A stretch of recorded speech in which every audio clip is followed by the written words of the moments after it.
morning. This is the Eager Beaver Show. You are listening to a True North Eager Beaver Media Incorporated podcast.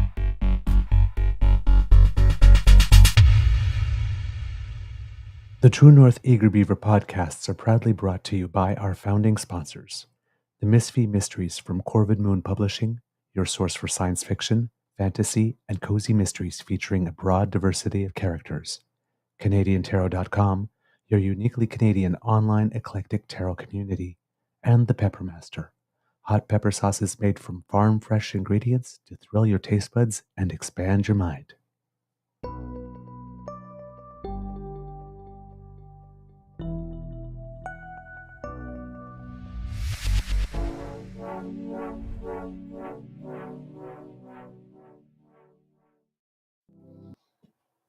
Good morning and hello, kids, and welcome to season 4 and episode number 480 of the Daily Beaver Morning Show here on the Crier Media Network. Yeah! Today, recording day is Monday, September 30th, 2020. Wow. Let's try that again. September 30th, 2024. I tripped right over my tongue there, kids and cubs. And it looks like it's going to be a decent day here at the Beaver Lodge. I'm your host, the Eager Beaver, pronouns he, him, hey, Mr. Beaver A. And with me is my good friend, Mr. Grizzly. A big thank you goes to our podcast's founding sponsors, the Peppermaster, the Misfit Mysteries from Corvid Moon Publishing, and CanadianTarot.com. We're going to have a special day here at the Beaver Lodge because, as you can see, my light makes it look a little red, but we are wearing our orange shirts. Mr. Grizzly actually has ones for the day specifically, which I'm hoping to find at some point so I can have one myself for the show. But I do want to buy it from an organization or a retailer where the funds will go there. So I want to make a conscious purchase when I do that. Mr. Grizzly, how is your mental health today, sir? I didn't sleep well last night. My stomach's upset, and I've got computer issues. Not this computer, another computer. It's not. Things aren't going properly, and that's how my head is right now. Yeah, I know that feeling. Yeah, exactly what it is. Oh man! Before we start, a little bit of a celebration here because it is Kit Argosy Acres' birthday. Oh, cool! Should pull out my Happy best birthday. Marilyn. Happy birthday to you. Anyway, you know how the rest of the song goes. And Kit Dan deserves some congratulations because it seems that he has been invited and accepted a debate scheduled for October 29th. It seems that the debate will be principally, or if not totally, on housing and homelessness. So, I mean, who better? Right? Experience. Yes. Now, it appears he was also blocked from the first debate, but I think it was one organized by the Liberal Party or something that's affiliated with the Liberal Party. And I guess they had a certain number of slots and they sent out a questionnaire and determined that Dan did not make the cut there, unfortunately. But my advice in that case is attend to the debate, note to the questions, note elements of responses that you might want to respond to, and then go home and then turn on the video and said, I didn't get to participate in the debate. Here's the first question. This is what I would have answered. There you go. If you could try to keep yourself to the same amount of time that they had in the debate, if there was like a time limit, that makes it all the better. But you don't have to, right? You didn't make the rules. You get to answer the questions after everyone else. Take the time you need. So there's always a way to participate. There's always a way to participate now. But yes, it's not the same as being in the room and having the parry and thrust and the people that are in the room, which clearly, if you show up for a debate, you're a highly motivated voter and therefore more likely to vote than just putting it on, the web overall for everyone to see. But, we do what we can with what we have. So that's the way that you use the tools that you have to spin a negative into a positive and make it work for you, my friend. All right. Just a little free PR advice there. I used to be very good at what I did. All right. Mr. Grizzly. It was a slow news day for Canada, which is good. Problem is that it was an extremely turbulent one internationally. And we will get to that later today as well. So I just don't want you to think that we've forgotten that. But today, specifically, it's the 4th annual National Day for Truth and Reconciliation. And one thing I always say is that even though we have a day for it, September 30th, every day is a good day for some truth and reconciliation. Right? Indeed. Hopefully we can all agree on that. Because there's some people who are not. There are some people. I saw this guy again, this Harrison Faulkner guy, who's associated with the True North and all. Yeah. And he's a big residential school denialist. Yes. Yeah. Big time. You're going to have a day like this where fair-minded, decent people who have empathy and who humanity, compassion, who care about the fact that we have done something wrong in the past and would really like it if our nation took the steps that were needed to be taken to not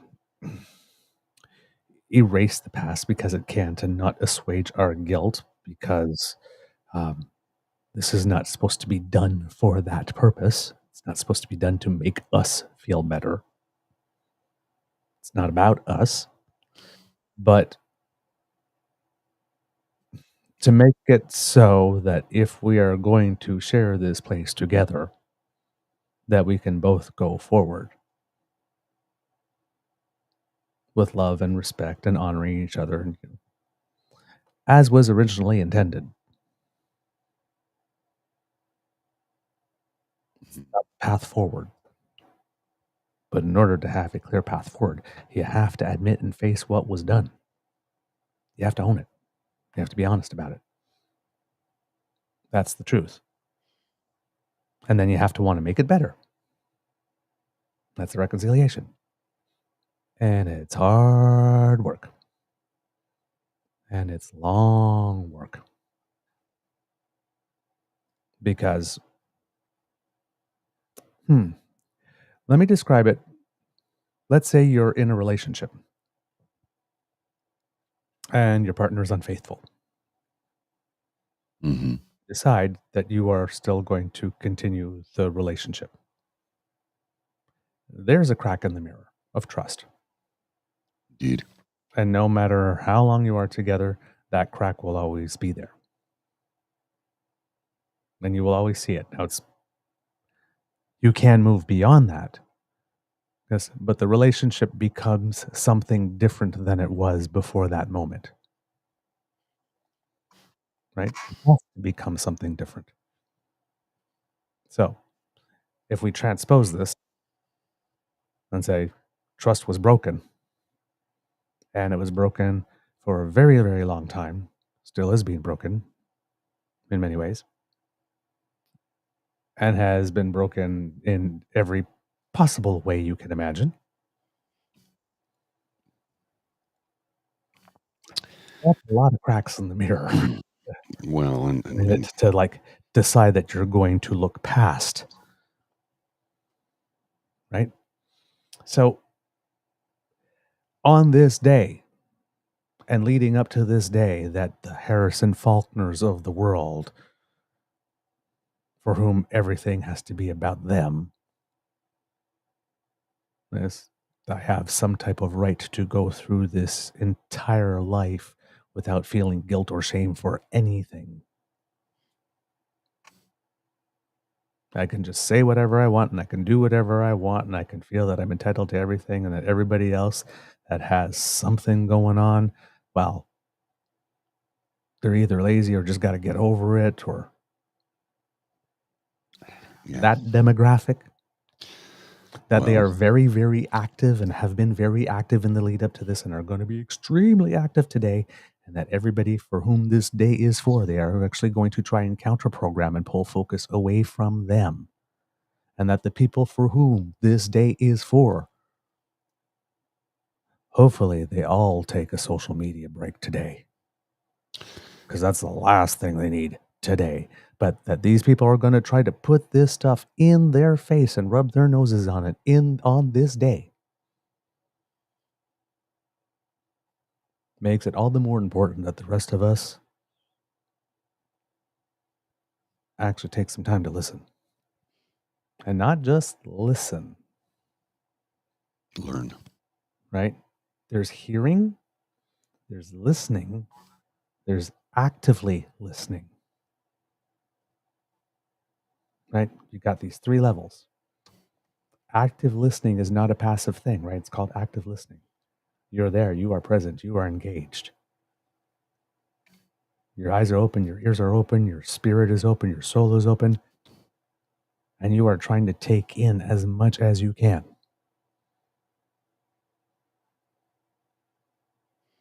So that if you have an opportunity to say something, if it is an opportunity for you to say something, because sometimes it's not, you actually have something meaningful to say that comes from a good place.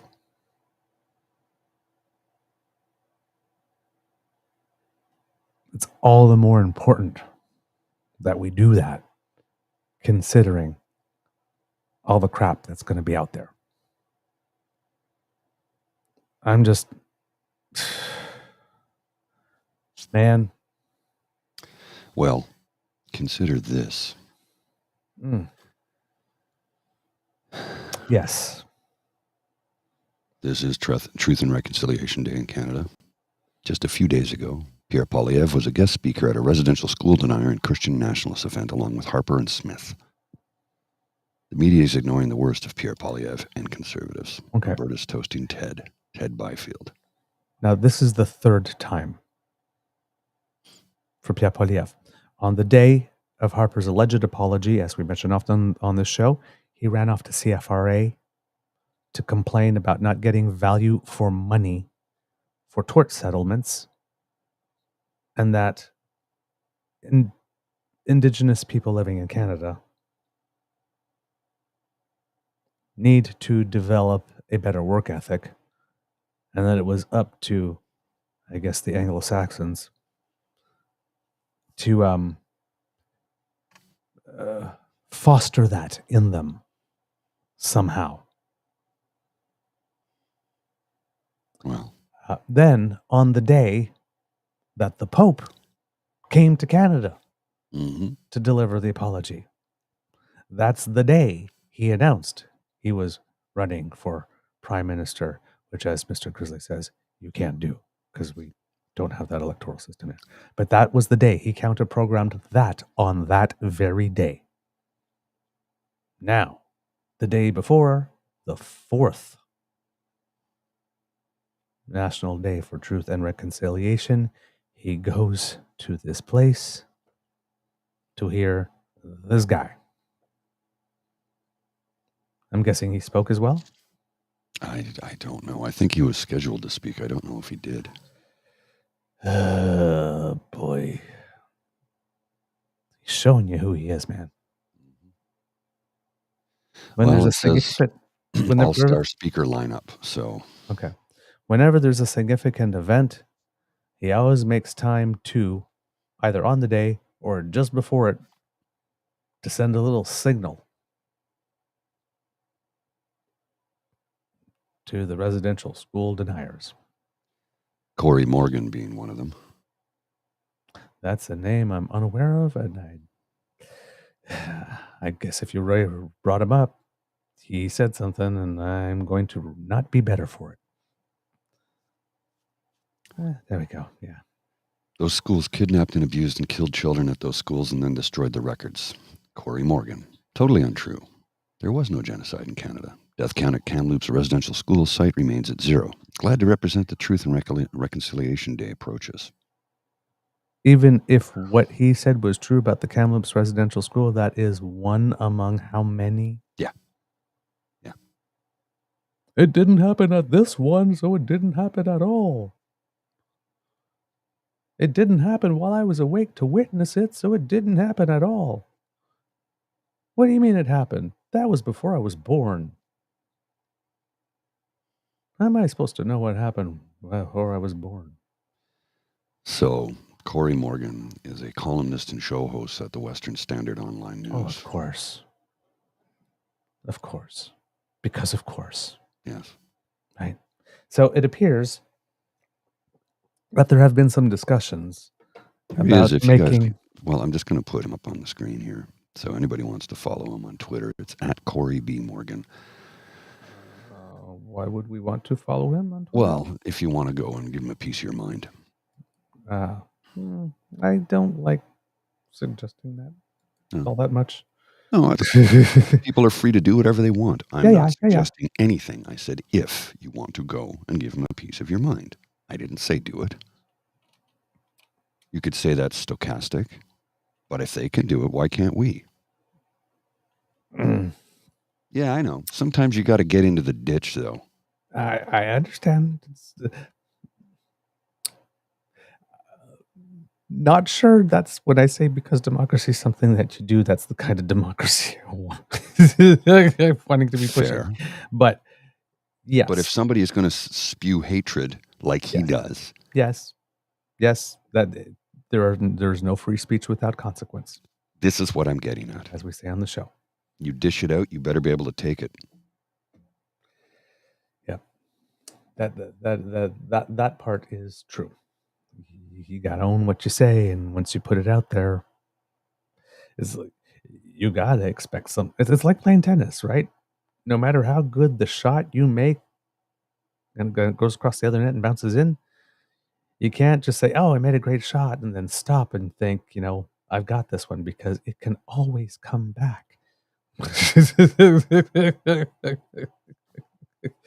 So yeah, it's the 4th day for National Truth and Reconciliation, also known as Orange Shirt Day. It's a day to honor Indigenous children who were forced to attend residential schools and to remember those who never made it home. There's a lady named Phyllis Webstat who has been traveling the country for 11 years to share her journey through the residential school system. She had entered when she was 6, and she went to the St. Joseph Mission Residential School near Williams Lake, British Columbia, I believe. And on her first day there, she had a gift from her grandmother, which was an orange shirt. And it was taken from her on the first day of school, making her feel like she didn't matter. Quote, "What I want to do is not only be able to tell my story, but I want to hear the stories of survivors and their families. To meet people." End quote. So there's going to be a lot of people sharing today. I'll be right back. Online, in other forum. Now, unless we are making the effort to go to other fora and hear for ourselves today, we probably won't be affected by those a lot. But online, if we're on there, we're going to see it too. Right? If you make any expression of solidarity today, chances are some of it's going to come your way. Right?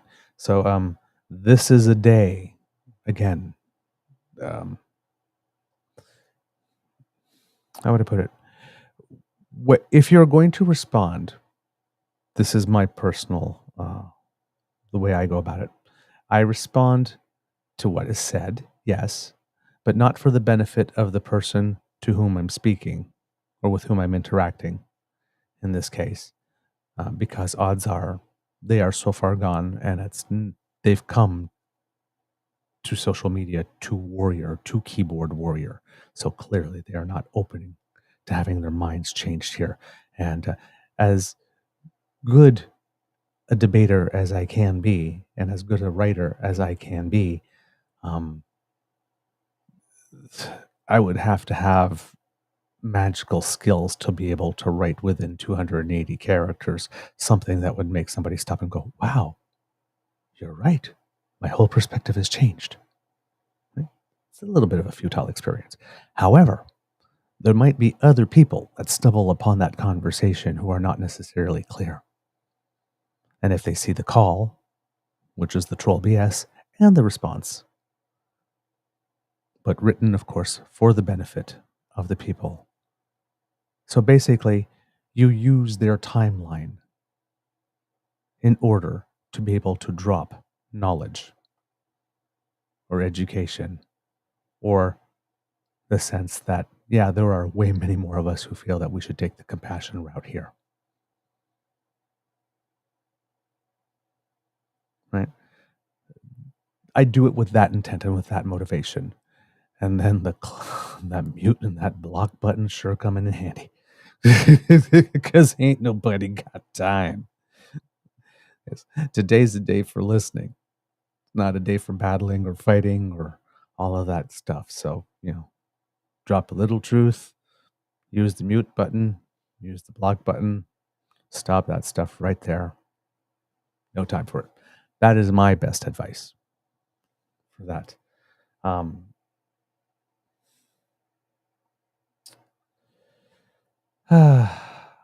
It's, how would I put it? It saddens me because I feel this in a certain way. It has to be way more visceral, I would assume. But it's this, I would assume that it's a little bit the same feeling for me when Pride Day gets hijacked.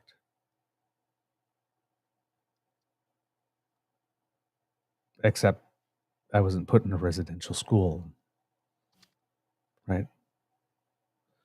But rainbow people are also persecuted, right? And also have, a history of deadly encounters with law enforcement, and also have a history of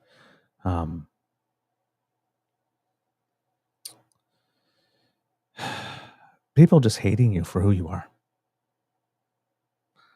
There are many points on which we can connect on an empathy level, if not on a personal experience level. On that front, we know a little bit how it feels.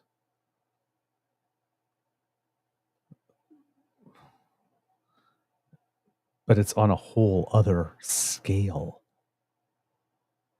when it comes to Canada's Indigenous community. It's just on a whole other scale. So that days like this bring about so much hate. is something to which I'm particularly sensitive, which is why I'm asking you not to use this day to fight if you're going to do anything, but to just educate, leave some knowledge, and not try to. Each individually, we don't have the power, right, to not make the fight the focus of the day. There is a fight to be had today and every day, but it's not that one, right? It's the fight to actually get us to a place where we're dealing nation to nation, where we coexist in mutual respect. That's the fight. That's the struggle. That's the path. And hopefully, all the naysayers, once they see us doing the work and getting somewhere, maybe that will create the bandwagon effect. Rather than trying to solve their problem now, how about we actually focus on the problem? And maybe that way, other people will come along. Yeah, Frankie, misery and hate love company. Oh boy, you are right on that. Now, there have been a few things that have happened over the past couple of days in the lead up to this. One of the things that have happened is that the Canadian Medical Society had issued an apology. Yes. Yeah. Do you have it? This was about, I think this had happened last week, made an apology to Indigenous peoples. And in The Conversation, which is a place that I like very much, you have some good quality journalism and opinion sharing in this one. There is a person named Marcia Anderson, who is the assistant professor of the Faculty of Health Sciences at the University of Manitoba. And she said this: on September 18th, I was on the traditional territory of the Songhees, and I do not know how this word is pronounced, unfortunately.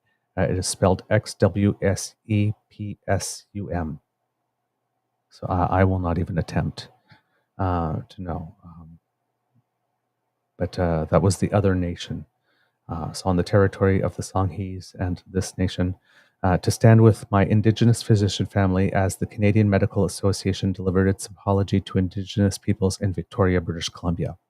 This wasn't the first time that we have stood together to witness a collective apology. In June 2008, many of us were at a gathering of the Pacific Region Indigenous Doctors Congress in Kauai, Hawaii. Our hosts ensured that we had time and space to watch Prime Minister Stephen Harper issue an apology on behalf of Canada to Indigenous peoples for Indian residential schools. As Harper said sorry for the federal government's attempt to, quote, kill the Indian in the child, Canadians had a range of reactions from ignorance to collective humility to ongoing residential school denialism. That day, we hoped the apology signaled a turning point and that a new day was coming.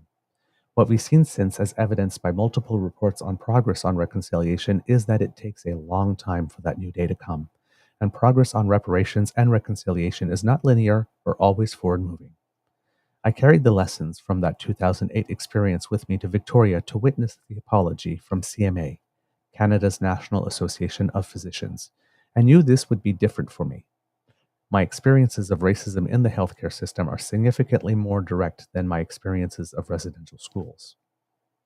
I navigated medical education as a Cree Anishinaabe woman, experiencing significant amounts of both non-malicious and malicious racism. This ranged from being asked if there were polar bears where I grew up, the north end of Winnipeg, to being asked by an attending emergency room physician if I had to, quote, jump out of the Indian posse to transfer from Winnipeg to Saskatoon. I have experienced racism when seeking healthcare myself, like when a training physician commented on my reading ability, even though I was already a practicing physician and national Indigenous health leader. And when my father needed emergency care while having a massive heart attack. What would this collective apology for systemic racism in healthcare mean to me, an Indigenous physician who has had and continues to experience racism from my physician peers? So when the CMA said, quote, "We are deeply ashamed for the deplorable racism that Indigenous patients and healthcare providers face," I wondered who was included in that we. Does the ER physician whose behavior escalated to include putting his hand on the back pocket of my jeans when I was on call to both grope me and, quote, "check if I had stolen their reflex hammer," feel deep shame? Probably not. Mm-hmm. And that disconnect impacted how the apology landed. Within, quote, "the national voice of the medical profession are those of us who have experienced and continue to experience anti-Indigenous racism, those we work with in consensual solidarity or allyship to dismantle white supremacy within the profession, and those who are actively perpetuating the spread of false and harmful anti-Indigenous stereotypes that contribute to the unequal health care we receive. Many of these behaviors are described in British Columbia's In Plain Sight report. A collective apology cannot speak to this range of experiences or contributions to harm. As racism operates at multiple levels, so must accountability. This is why on the day of the apology, I was apprehensive and feeling somewhat pressured to respond positively to it to make a show of unity. Since the apology hadn't really spoken to the breadth and depth of experiences of racism I've had or that I know many of my Indigenous physician colleagues have had, I was not ready for that. I suspected some of my colleagues felt the same. After the apology was delivered in a small group that included many of the Indigenous physicians who were there, I shared my feelings. I said, quote, "An apology has been offered. Whatever your reaction is to what was said today is valid. You don't have to accept this apology today, tomorrow, or ever. It's okay to wait and see what comes next." I saw people nodding and tears being shed. I sat with that feeling, and then a couple of days later, I was reading Cole Arthur Riley's This Here Flesh. Riley is a Black American author and founder of the incredibly popular Black Liturgies Instagram account. Her writing of Black liberations and the reparations needed for the transatlantic slave trade and other injustices strongly parallel the need for Canada's ongoing truth and reconciliation work, which we will be recognizing on September 30th. This passage from This Here Flesh resonated with me when reflecting on this latest apology. Quote, "There are some of us who have grown weary of talk of reconciliation. This is probably because it comes to us on the tongues of men who have paid no time to the process of true repair. It is both ego and shame concealed in shallow unity speak that regresses any progress that has been made." Wow. That lands. Yeah. Whew. Okay. Anti-Indigenous racism is embedded across and within all institutions of the Canadian state, and the medical profession is no different. Based on the fallout after the Indian residential school apology, we can accurately predict the actions following this apology will not be linear with forward progress. As Indigenous physicians, we know both ourselves and our relatives are vulnerable to ongoing harms while the organizational level actions unfold. If we are hesitant to fully accept this most recent apology, it is because we have learned the hard way that our safety, and sometimes our survival, depends on first seeing the integrity of the other party we are in union with. This is a deep social contract between the medical profession and the public we serve. There is an individual contract between each physician and each patient they see. There is also a contract between physicians as colleagues, teachers, and learners, embedded in our modern-day physician's pledge. This apology is meaningful because it addresses a tragic breach between the medical profession and the public. The CMA has committed to follow-up actions. This, however, does not offer true repair for the past breaches and the ones still to come. In all of these contracts, that is a gap that remains to be closed, and without it, we will not see the end of anti-Indigenous racism in healthcare.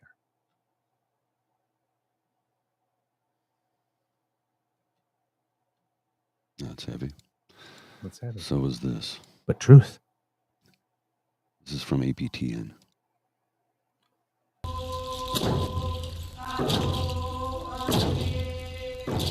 Today, the national organization overseeing doctors in Canada is asking for forgiveness at a ceremony in downtown Victoria. The racism and discrimination that Indigenous peoples and healthcare providers face is deplorable. and we are deeply ashamed. As the national voice of the medical profession, we are sorry for the actions and the inactions of physicians, residents, and medical students that have harmed Indigenous peoples. Dr. Alika Fontaine is the former president of the Canadian Medical Association and says this day is an important first step. After years of internal work, the CMA is sharing and owning its history. We recognize this apology may reopen wounds and re-traumatize First Nation, Inuit, and Métis individuals, families, and communities who have and continue to experience harms in Canada's healthcare system. And according to this report called In Plain Sight, done in 2020 in BC, 84% of 9,000 Indigenous people and Indigenous healthcare workers say they experienced some type of racism and discrimination that prevented them from seeking necessary care, negatively affecting their health. These outcomes reinforce stereotypes and perpetuate the cycle of inequity.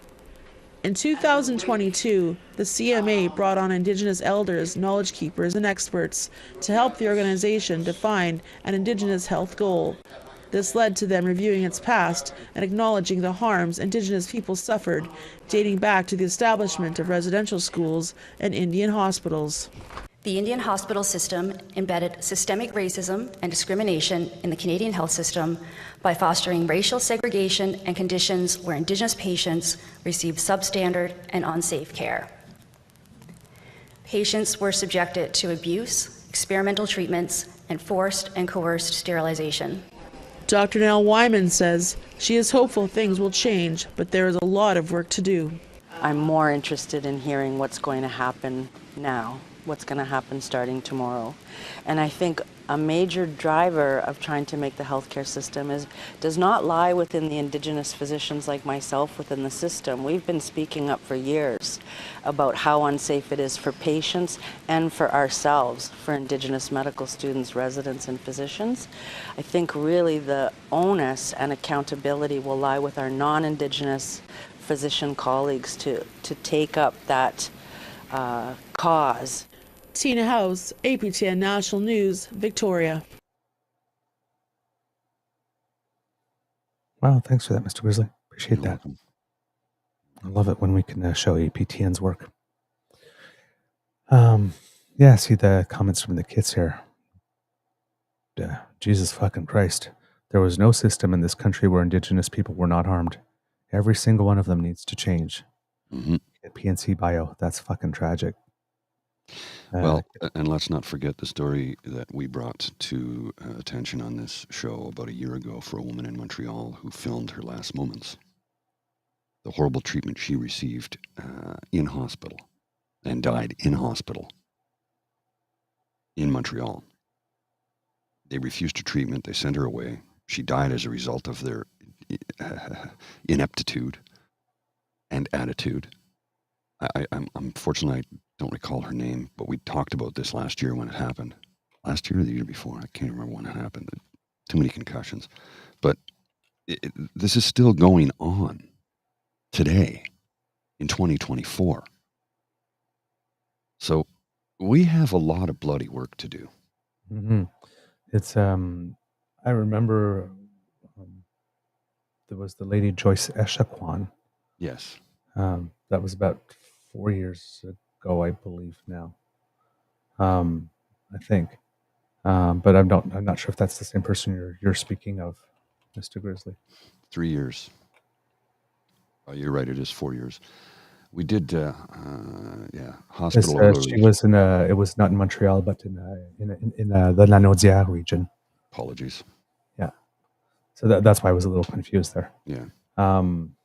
But yeah, 4 years ago, 2 days ago, 4 years ago, 2 days ago, Joyce Echaquan, who is an Atikamekw woman, live streamed a video showing how staff at a Joliette, Quebec hospital were treating her while she lay dying. In the video, the 37-year-old could be heard screaming in distress, as well as employees insulting and hurling racist remarks at her.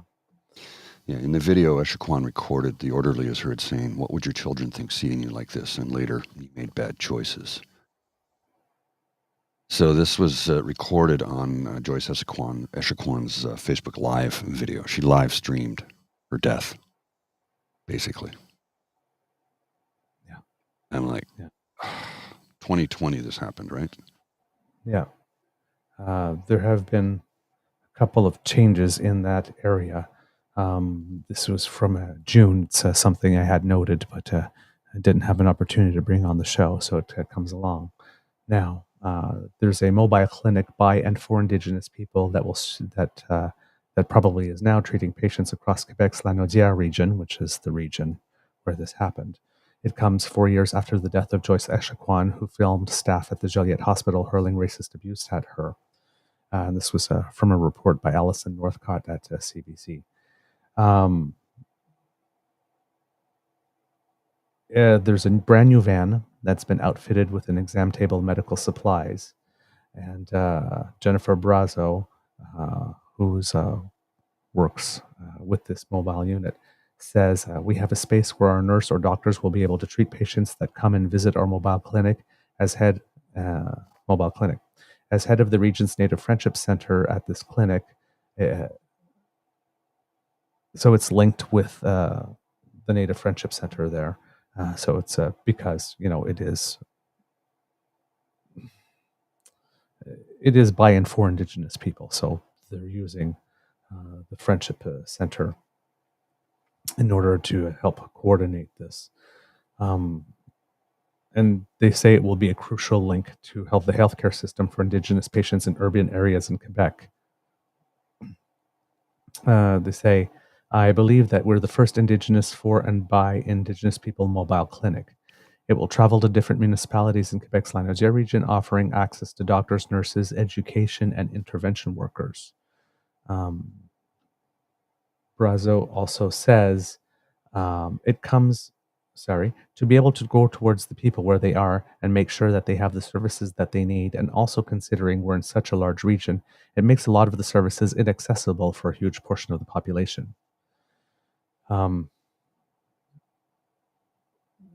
The death of Echaquan highlighted the insecurities that Indigenous people feel when they're accessing services in the region. And so they felt that they needed to take some action to ensure cultural safety for Indigenous people when accessing health services.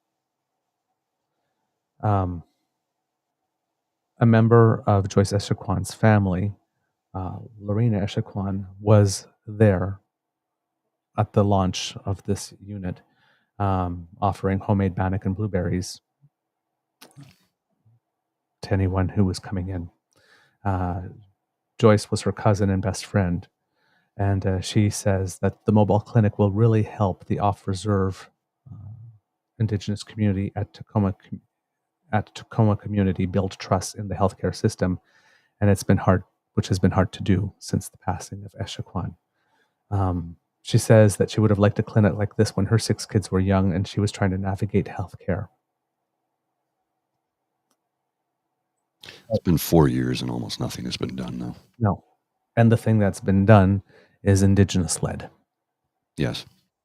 Says the community is still waiting for some kind of movement, action that will provide some closure, especially for the close relatives of Joyce Echaquan and her community of Manawan. All of that lies in the hands of the government. Now, Bill 32 has been presented, requires healthcare workers to adopt a cultural safety approach and be more inclusive when interacting with Indigenous patients. Introduced last year by La Flanière, the bill is currently being studied by a committee at the National Assembly. Premier Francois, see if I can speak. I'm having a hard time this morning. Premier Francois Legault mentioned Echaquan in his speech to party faithful at Saturday's conference. We should all keep her in our thoughts, he said, adding that National Day for Truth and Reconciliation is only 2 days away when this took place.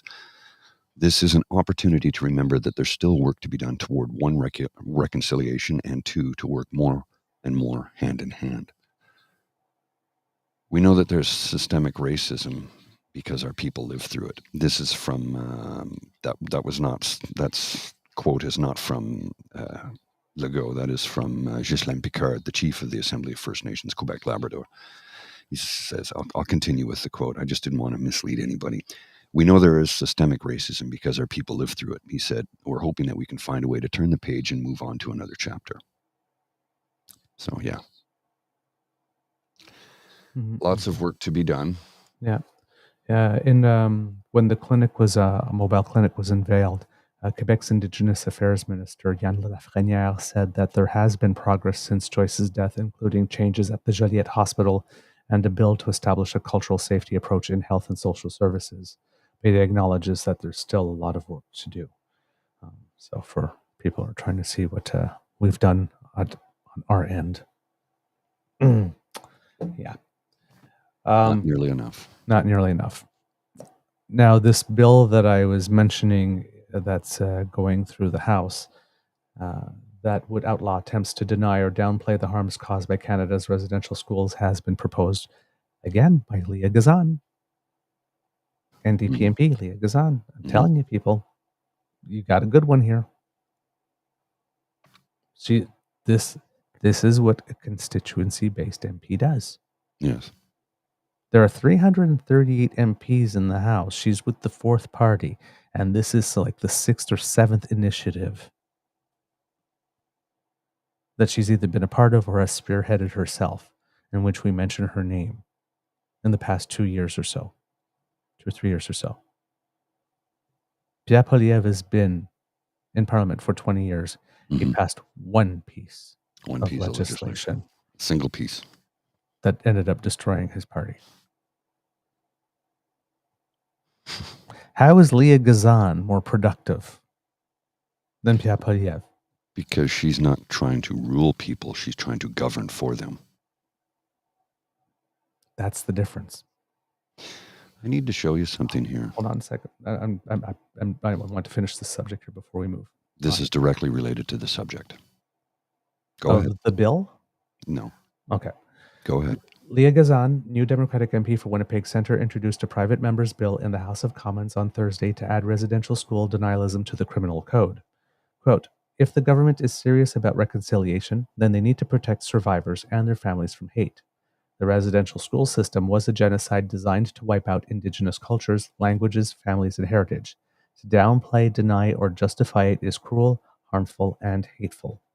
Gazan told CBC News in February 2023 that she was drafting legislation to outlaw attempts to deny the history of residential schools or make false assertions about the institutions. If passed, C-413 would make it a criminal code offense to willfully promote hatred against Indigenous people by condoning, denying, justifying, or minimizing the facts about residential schools. Justice Minister Arif Virani's office did not say whether the federal government supports the move. Quote, we thank MP Leah Gazan for raising an important issue through her private member's bill, said spokesperson Chantal Aubertin. We look forward to reviewing the details of this bill as it is considered in Parliament. The Conservatives have not yet taken a position on the bill either, but if we judge by the minions, it seems they have. In a statement issued to CBC News, Conservative Crown Indigenous Relations critic Jamie Schmal called the residential school system a dark chapter in Canada's history. Quote, common sense conservatives will continue to work to end the paternalistic Ottawa knows best approach that led to these destructive policies in the first place, Schmal said. We are committed to supporting and empowering Indigenous peoples to take back control of their lives. We will closely examine the bill that has just been tabled and participate in debate should it come to the floor of the House. And that is why we didn't vote for UNDRIP. UNDRIP, for those of you who are unfamiliar with what that acronym means, because it does not mean stop dripping. It stands for United Nations Declaration on the Rights of Indigenous Peoples. Yes. But they're committed to supporting and empowering Indigenous peoples. Mm-hmm. Uh-huh. They voted against it. Yeah. In 2008, former Conservative Prime Minister Stephen Harper delivered an official apology on behalf of the Canadian government that acknowledged the horrors of the institutions. From roughly 1883 until 1997, more than 150,000 First Nations, Inuit, and Métis children were forced to attend government-funded, church-run residential schools. The Truth and Reconciliation Commission found many children at the schools were subject to physical and sexual abuse. It described conditions as institutionalized child neglect.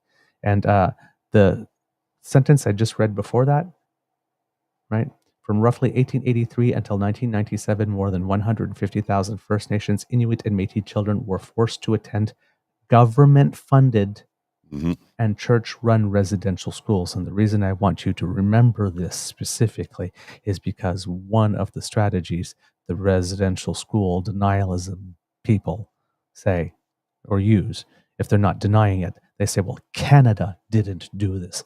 The church did it. It was government funded. Canada did this. All right. The commission said the federal government created the institutions for the purpose of separating Indigenous children from their families and indoctrinating them into the dominant Euro-Christian Canadian culture. The goal, said the commission, was to weaken Indigenous family ties and cultural linkages. Métis National Council President Cassidy Caron praised Kazan's bill. During a visit to the Vatican in 2022, Caron asked the Roman Catholic Church to declare residential school denialism a violation of canon law, but did not receive any follow-up. Quote, the harm that it does to residential school survivors who are still with us today and their children and grandchildren, it is hate speech towards those people, Caron said. It's unfair. They too are Canadian citizens and they deserve to be protected by Canadian law. This isn't ancient history, remember, folks. The last school was closed in 1996. Yeah. Mr. Grizzly, you said that you had something? Yes, and I think it's important to highlight this because we spoke about it as there is an election taking place in the province of British Columbia. And a certain individual, John Rustad, Glad. BC Conservatives want Indigenous rights law UNDRIP repealed. Chief pushes back. This was yesterday at 10:28 a.m. on via the Canadian Press. So John Rustad, Brian Brigette, who's made derogatory remarks about Indigenous people and claimed to be a white nationalist, and Sheldon Clare suggesting residential schools created opportunities for Indigenous children, are all residential school deniers. Interesting. So something to think about. Yeah. So that's from Global here, I'm guessing. Now, if you're wondering what UNDRIP is, other than just the name, the law, quote, well, the Terry TG, the regional chief of BC Assembly of First Nations, says the law fundamentally changed the relationship between First Nations and the province. Quote, rather than having some sort of consultation, right now we're actually talking about shared decision-making, TG said in an interview. John Rustad threw his support behind the legislation as a member of the official opposition BC Liberal Party. But as the BC Conservative leader, he has since signaled his intention to repeal the law if his party wins the October 19th provincial election. Rustad said in a statement on the Conservatives' website last February that the UN declaration known as UNDRIP was, quote, established for conditions in other countries, not Canada. TG said Rustad was creating enemies with First Nations. Quote, as we come to September 30th, he's repealing in a way reconciliation, TG said in an interview ahead of the National Day for Truth and Reconciliation. Quote, he's undoing a lot of the good work that many people in this province have worked towards. BC's legislation adopts the declaration as the framework for reconciliation and charts a path for the province to negotiate agreements with First Nations aimed at establishing shared decision-making in their territories. It has led to changes in provincial laws related to land management, including mining and forestry, and it has helped facilitate progress in returning jurisdiction to First Nations over the welfare of their children, TG said. Unraveling the nearly 5-year-old legislation would set reconciliation back in British Columbia, he said, leaving First Nations without a forum to hold constructive discussions about the recognition of land rights and shared decision-making with the province. Quote, I think it would bring us back to 40 years ago, maybe even longer, when the first court cases began by the Niska and Calder, he said, referring to a landmark case that led to the Supreme Court of Canada recognizing Aboriginal title in 1973. Quote, if we're at odds with each other, then many First Nations will continue to do what they did before, which was go to court, he said. It leaves a lot of uncertainty. The Canadian Press requested an interview with Rustad related to his stance on BC's declaration legislation, but did not receive follow-up to arrange a call. Of course they did not. Conservative candidate Alia Warbus, a member of the Stolo Nation, said asking Rustad about the declaration was, quote, top of mind when she first met him. Quote, what the heck? Why would he take this legislation? We fought hard in Indigenous communities for our rights and recognition of those rights and upholding social determinants of health in our communities, and this legislation helps us do that.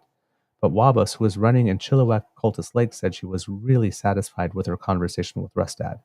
She said Rustad, quote, explained that adopting an international framework such as UNDRIP wasn't the right fit for BC's context, with more than 200 unique First Nations and vast traditional territories that aren't covered by treaties. Warbus said BC's declaration legislation is 97% good, but the application of free, prior, and informed consent had not been settled in the province. Okay.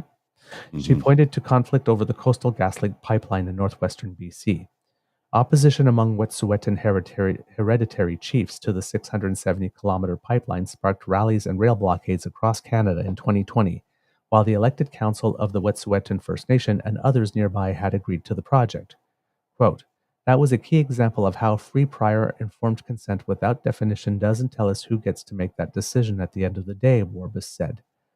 The 670-kilometer pipeline was mechanically completed in November 2023, and an update posted to the project website in June says the focus had turned to the safe operations of the pipeline system, as well as cleanup and reclamation work. Quote, there's no impetus from me or the party to go backwards on reconciliation at all, said Warbus, whose father is a former BC Lieutenant Governor Stephen Point. The switch in Rustad's stance on the declaration came as he was speaking out against proposed changes to BC's Land Act, which have since been scrapped. The Conservative statement last February starts by saying the changes were an assault on private property rights and the right to access share-crowned land. Quote, Conservatives will defend your rights to outdoor recreation and your water access, as well as BC's mining, forestry, agricultural sectors, and every other land use right, said the statement posted by Rustad. A provincial consultation presentation said the proposed changes would have opened the door for shared decision-making under the Land Act, but nothing would require the province to enter into such an agreement with a First Nation. Quote, the public interest will be a critical part of any provincial government decision to enter into a negotiation of an agreement, the slide deck said. The BC government announced later in February it was dropping the plan. At the time, the Minister of Water, Land and Resource Stewardship, Nathan Cullen, issued a statement saying, quote, some figures had gone to extremes to knowingly mislead the public about what the proposed legislation would do. Cullen said he spoke with many people during the consultation process who, quote, were surprised to learn that the claims being made were not true and that there would be no impacts to tenures, renewals, private properties, or access to Crown land. BC Indigenous leaders, including TG, have said Rustad was making false statements about the province's plan and stoking anti-Indigenous sentiment. In an interview, TG said Rustad was engaging, quote, in fear-mongering and using First Nations as a, quote, wedge issue for political gain ahead of the election. Quote, I don't think he can be trusted. Rustad led the Ministry of Indigenous Relations and Reconciliation in Christy Clark's Liberal government, so he really has no excuse. No. The department was then called Aboriginal Relations, and his statement in February says he signed 435 agreements with First Nations during his tenure as minister. Quote, through this economic reconciliation, we saw First Nations communities rise up from impoverished conditions and truly begin to thrive, the statement says. TG, however, says many of the First Nations leaders who signed an agreement during that time would have, quote, plugged their nose and signed them. Quote, some of those First Nations signed them under duress and put that in their agreement themselves. I know my nation did, stating that this wasn't accommodation, said TG, a member of the Talca Nation in northern BC, who's previously served as tribal chief of the Carrier-Sikani Tribal Council. When asked about criticism of Rustad by other Indigenous leaders, Warbus said, quote, it's all the more reason to work with him, all the more reason to be directly involved. Huh? Yeah. I feel strongly that Indigenous people need to be inside, involved on the ground at the legislature level, and that's why I'm doing this, she added. This is the second thing. There's probably more that John Rustad has suddenly flipped on. He's now has an issue with stuff related to vaccines and regrets having taken them now that 3 of them may potentially have saved his life. And now a bill he enthusiastically signed when he was part of the government is now 5 years later, something he has found a reason to repeal. Mm-hmm. just as an election is coming. Remember that when you go to the ballot box, folks. He His word wants to isn't present worth himself much. as a good man, but his actions would betray that. Well, it seems that his word doesn't have much value. Now, again, maybe he did believe all that stuff when he got in somewhere in the last since his second booster, since his first booster, he went down the rabbit hole. Well, It seems that it's a rather quick trip. remember the whole bit with Guy Felicella, right? He told Guy, "Yeah, I'm here," and then turned around and said, "No, I'm not doing any of that." Basically, Yeah. I'm paraphrasing, of course, but that's basically what took place. So this guy's word is meaningless. I mean, it's meaningless. I would say he's not a good man, judging by his actions or inactions, whichever case you would like to adjust there. I would say he's not a good man. So, friends in British Columbia, be aware of who this man is. Jeez. Seriously, man. Yeah. Ugh. Unbelievable. God. I'm sorry. I'm so stunned.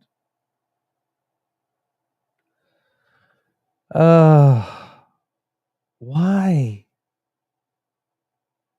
This guy. Mm-hmm. Again, I don't understand. How do all your values just change seemingly overnight like this? Whichever way the wind is blowing on that particular day, I guess. Whoever he seems to be, somebody who has. He's got a little bit of J.D. Vanceism. Yeah, yeah. He just wants to get into power, and he'll say or do anything to get there. By the looks of it, is it because he's been in the legislature since 2005? I don't know. I mean, wants the big chair, I guess. Dude, it's been a good run. Yeah. Again, when is it enough? When is it enough? But either he took the slip and slide down the rabbit hole, or somebody made it financially attractive for him to switch his entire. But I just don't understand how you go from I got 3 shots, but now I regret it. This UNDRIP thing is something that we absolutely have to do. No, it doesn't really. It was something that was good for other nations, but not something like ours that has so many First Nations. Mm-hmm. Hey, meet you on the street, shake your hand. No, I definitely will not do that. Less than a week later, I'm definitely doing that. Yeah. That one has that's a character thing that doesn't have the other two. Take some time to get from one position to the other. The other one, he just said whatever the person he was talking to at the moment needed to be said, wanted to hear, which is a criticism that people have recently made. It seems that he's doing that. Well, Your Honor, Exhibit A, Guy Felicella. Yeah. This guy, John Rustad. Ugh. He's I guess we can transition to the BC election. He is not, how can I put it? He is not having a good campaign, but for some reason, it does not seem to be affecting him poll-wise, at least after the first week. Mm-hmm. There's certain polls that are indicating that he's even now in first place, which boggles my mind. But there's been other things, according to Luc Lebrun at Press Progress. BC Conservative candidate Sheldon Clare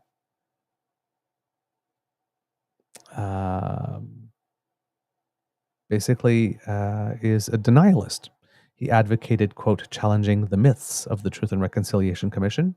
shared articles disputing residential school numbers, and argued that residential schools actually created positive opportunities for Indigenous children. Yeah. So that's going on for John Rusted. That is not so great. And then it seems that John Rusted has announced that he plans not to enforce the assault rifle ban. Yeah. Please explain that to me. Now this Please one, explain why. Like, why would he? Why? What sense does that make? So there's a clip of him here. Well, the biggest killer of children in the United States of America in 2024, as it was, I believe, in 2023, 2022, I don't know how far back, but the biggest killer of children in the United States of America today is guns. And he wants to repeal an assault weapons ban? Bro, give your friggin' head a shake, man. Let's watch this clip. The provincial NDP is raising concerns about the Conservative leader's commitment to enforcing national gun regulations. The provincial NDP is raising concerns about the Conservative leader's commitment to enforcing national gun regulations. From my perspective, I think that's an overreach by government, and so I will not have any provincial resources being spent on their initiative. John Rustad was commenting on changes to firearms laws brought in last year. They put new restrictions on handguns and place new restrictions on firearms. Rustad says Ottawa is free to enforce the changes with its own resources, including border guards, but it wouldn't be a priority for provincially controlled law enforcement officers. I have family, I have friends that work on the front lines of policing every day. And these statements are dangerous to them. They're put in harm's way when we say that these laws are not going to be enforced. We have victims of domestic violence, intimate partner violence, who are put in harm's way when these tools are taken from police officers. Before entering politics, Baltaj Dillon was an RCMP officer for 30 years in an anti-gang capacity. So he might have, firsthand knowledge of what assault weapons can do to people. Mm-hmm. Mm-hmm. Now I've sent you a second one, Mr. Grizzly, because the clip they used of Rustad speaking, they chose a certain little bit of it, but there's a little more. All right, just give me a second. Get it queued up. So this is courtesy of David Baudouin on his Twitter feed that found that there was a little more. Can you just elaborate on what you meant and where your party stands when it comes to federal gun laws? So I think the gun laws that have been brought in by the federal government looking to take away and to seize guns from law-abiding citizens in British Columbia, I think is the wrong approach, especially when you're out in rural BC and with people that are there. So from my perspective, I think that's an overreach by government, and so I will not have any provincial resources being spent on their initiative. If they want to go ahead, fill their boots, but that's not something that, from a province's perspective, we would spend any resources doing. Can you just elaborate on what you meant and where? Government's coming for your guns.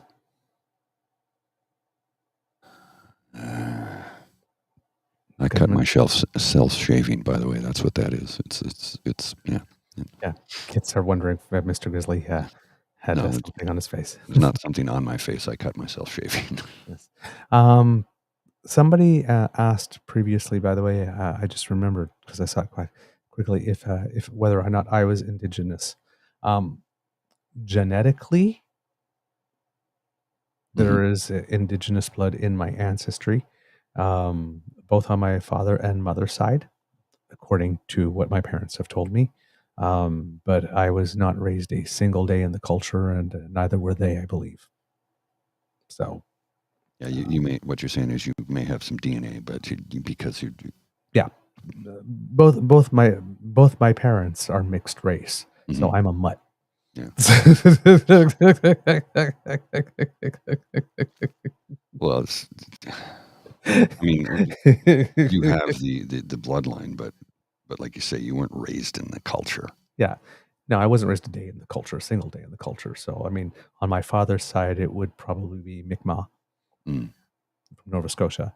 And for my mother's side, it would probably be Huron because it's in the Maniwaki area. Mm-hmm. Saint-Cécile-de-Macham, that area.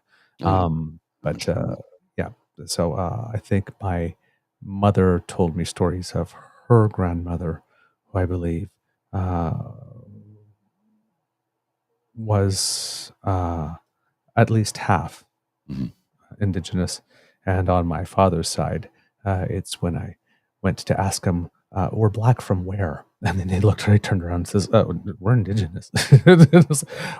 What? So I don't know how much on my father's side, I never even met my grandparents. So I don't know. The knowledge of my family stops with my dad, and well, my parents separated before I was born, so it's not like I really knew them.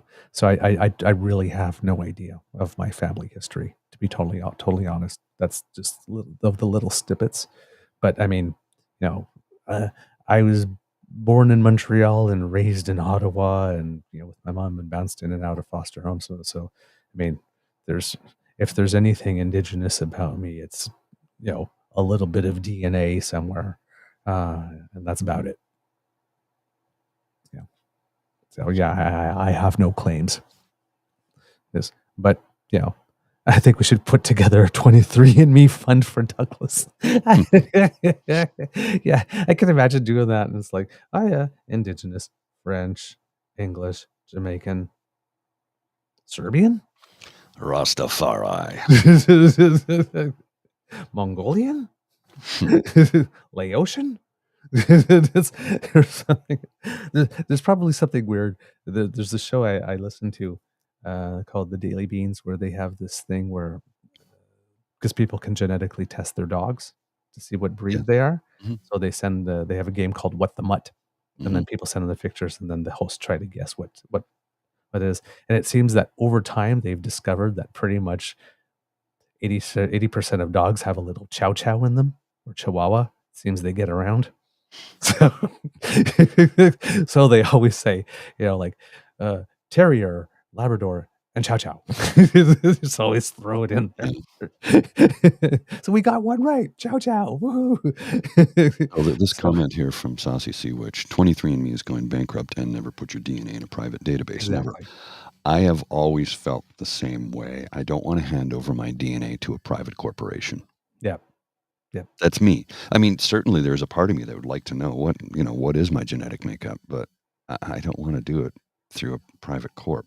No. Now, Ancestry.com, I believe, which I think they're headquartered in Ireland. Apparently, Ireland has the best records kept of any nation on Earth. Mm-hmm. And I'm told that if you're going to do it, Ancestry is the most trusted one. But again, that's your decision. Certainly, I'm curious to find out what my genetic makeup is, but do I want to hand over my DNA to a private corp? Maybe in a few years when I'm, 65 and I don't give a shit about anything anymore. Once I'm of retirement age, if you will, what are you going to take from me then, right? But in the meantime, yeah. I'm curious too, but not enough to want to do that. Yeah. I'm sure when I get the result, I'm gonna be like standing there, go, Mom, Dad, because absolutely everything about my body is weird. So things are in the wrong spot. I'm a genetic. I don't know what I'm a genetic experiment. Seriously. So. In other words, we're talking big corps here, right? 23andMe being one of them. Here's another big corp that has recently decided to do this in Canada for a very specific reason. Turn up the volume. Why does the volume keep coming low like that? I don't know. Start that over. Robin, and how that affects your business? Absolutely. So in our 2021 announcement, and to this day, our CEO This is from Dow Chemicals, by the way. Has been very clear that the price on carbon is actually one of the reasons why we are investing in Canada. That decarbonization delta is important to ensuring that we can best monetize the investments that we make to reduce these GHG emissions. A market-based system for the trading of carbon credits is one that has been internationally recognized by many different types of economists, and I'd say types of economists very deliberately, because it's not just the Wall Street Journal, it's colleagues like the one to my right who recognize that the carbon is itself an asset. Carbon and how that affects.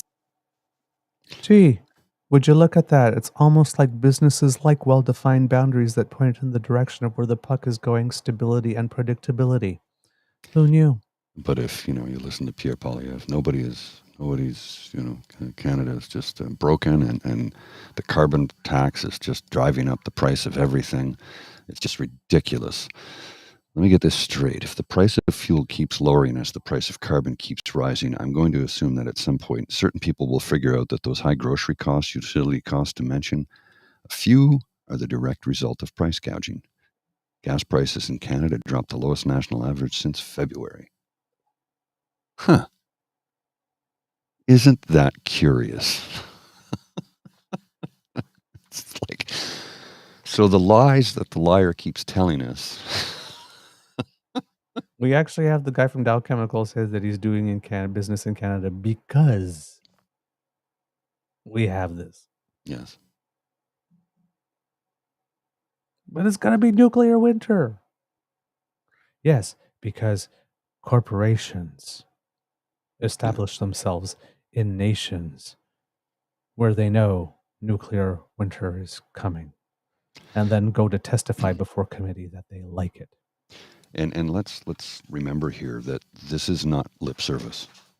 This is not lip service at all. These corporations that in many ways I don't like them, but there's many of them that will not invest in a country that does not have a greenhouse gas emissions reduction plan in place, a carbon tax, a carbon levy.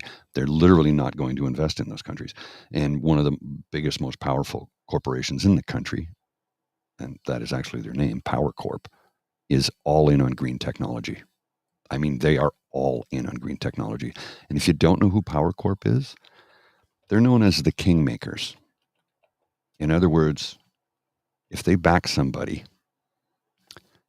they definitely will see that person ascend to the highest office in the land.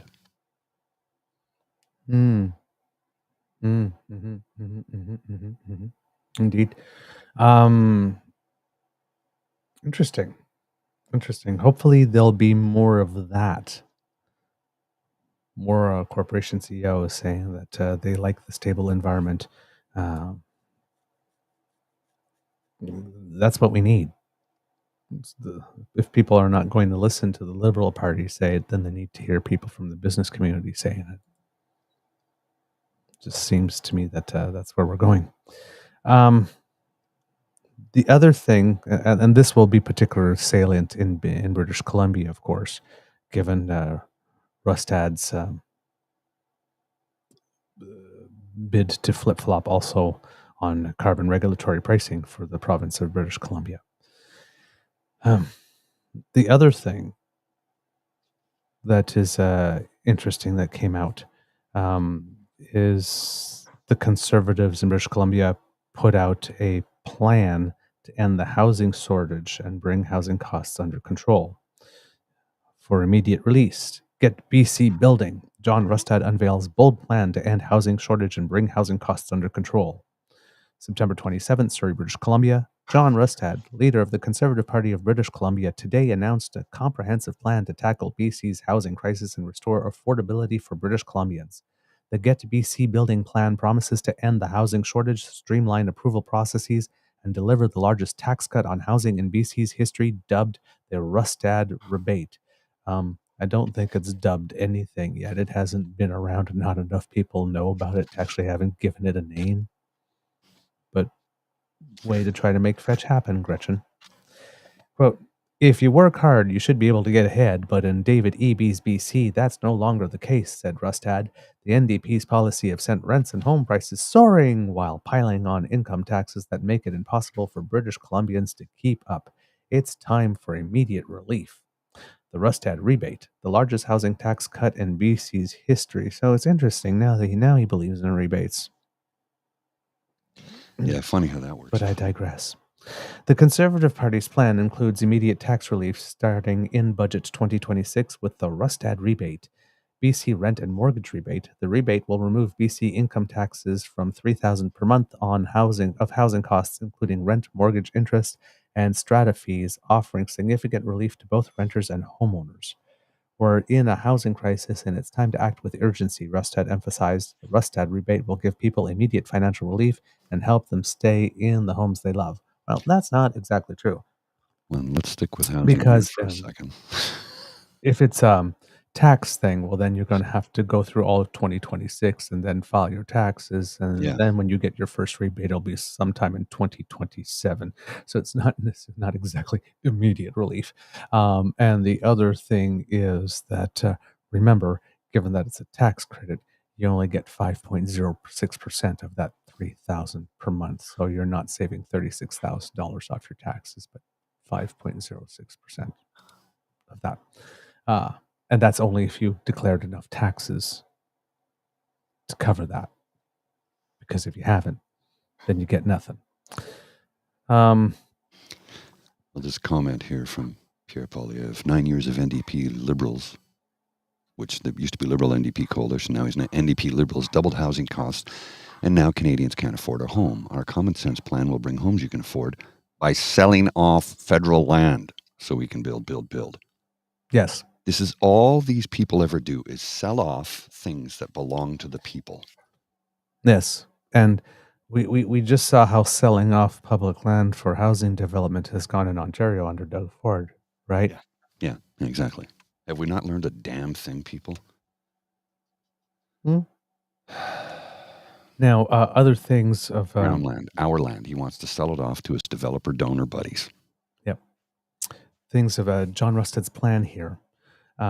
He says, under the NDP, housing starts are collapsing and bureaucratic delays are preventing necessary development. The Conservative Party's plan will approve homes in months, not years. Rezoning and redevelopment permits will be approved within 6 months and building permits within 3. If cities fail to issue permits within these timelines, the provincial government will step in and issue them.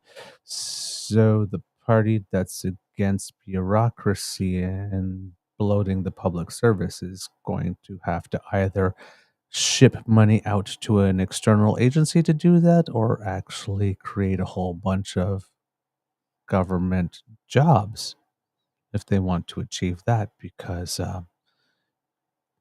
getting the approvals done faster doesn't happen without more bodies. Proactive planning. Rustad committed to working with cities to pre-zone areas in advance, eliminating delays caused by rezoning for each individual project, and trust BC professionals. The plan includes a presumption of compliance policy, okay, requiring cities to trust certified and regulated professionals like engineers and architects to do their jobs without unnecessary bureaucratic interference, speeding up housing approvals. Quote, the NDP talks about building homes, but their policies have made it impossible, said Rustad. We will cut the red tape, streamline approvals, and get BC building. Then he complains about something called the STEP Code and net zero as being radical. The NDP talks about repealing hidden taxes on housing. Rustad criticized the NDP for increasing construction costs by 30 to 40% through the radical STEP Code policy and net zero mandate, which he said also result in cookie-cutter homes with fewer windows and reduced livability. Quote, these hidden taxes are driving up costs and making homes unaffordable. Rustad said, we will immediately repeal these hidden taxes that make it so expensive to build in BC while doing nothing for safety or livability. I'm sorry, kids and cubs, I am not familiar with what the STEP Code is. I know that net zero is probably changing in building codes, whatnot, to make sure that the housing that is being built now is more energy efficient and that, generates fewer GHGs. But STEP Code, Not a clue. So yeah, there's a lot of things wrong with this plan there, and with since you were mentioning PP's plan, they're talking about it a little bit earlier. Um, Remember that Pierre Poilievre's plan is that he's going to encourage municipalities to do certain things, and if they do not, then he will just pull their funding. Cut their funding, yeah. Which will that will go a long way to build new homes. Yes, that'll work out well. The big real estate executives among the top donors to Pierre Poilievre's Conservative. Oh, well, what do you know? Conservative Party's donors list includes names of real estate investors and developers that are buying up affordable housing across Canada. The executives at big real estate companies profiting off and even driving up high real estate prices across Canada are listed as donors to the Federal Conservative Party Elections Canada records show. Conservative leader Pierre Poilievre has been railing against high real estate prices and presenting himself as the solution to Canada's housing affordability crisis. Yet Poilievre's party also appears to have received financial support from top executives at some of Canada's biggest real estate investment trusts. More lies from the liar in charge. We're going to sell off our lands to... Wait a minute. Remember how you bought stock in General Motors and then sold it at a loss when we could have hung on to it, profited off of it decades later?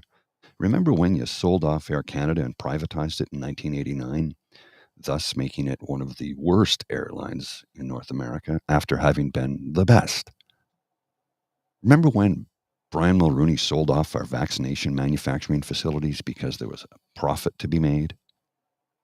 So that when the pandemic came along, we had to buy vaccines from other nations because we couldn't manufacture them ourselves.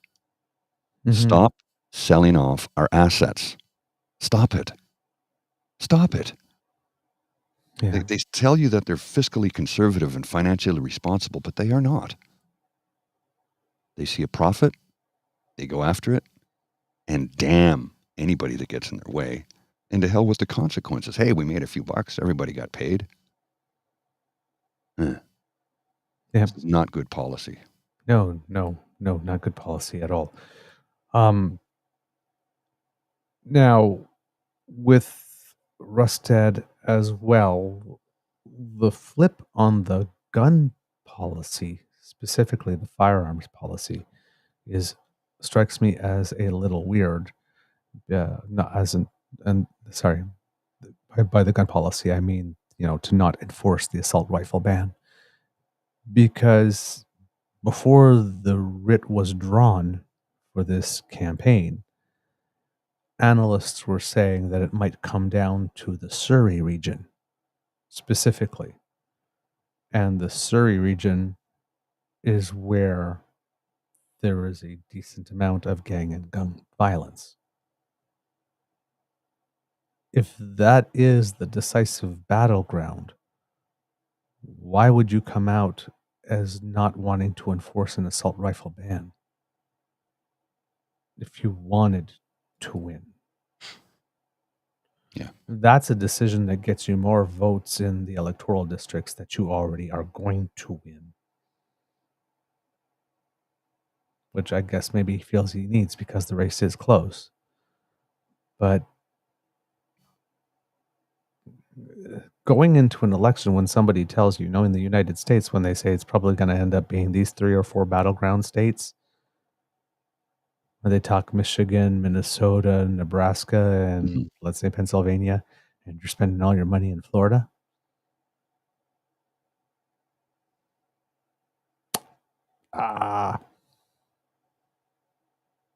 Not sure what decision you're making strategically.